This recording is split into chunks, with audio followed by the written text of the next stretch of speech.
Yun, good din mga idol. So kung naaalala nyo yung tinuklap namin ng kapak na topping, is ito na po yung ginagawa namin.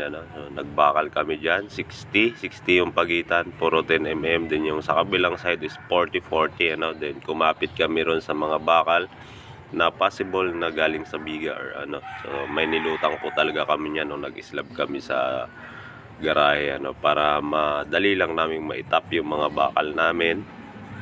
Then yung sa kabila naman is kumuha na lang kami doon sa mga dowel. So ito na yung unang buhos namin. Bistay po yung binuhos namin mga idol. Kumbaga salandra, demedya yung salaan.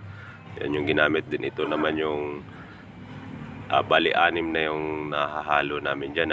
Then gabi na ito, alas 8 na po ito mga idol. So naghalo pa kami ng isa para kuha natin yung pinaka-target natin na pagtatapingan. So ito na yon mga idol. So after ko ma-leveling yan, so pantay na, pinapadaanan ko lang ng PVC yan para yun yung magsisilbing pakatas natin mga idol.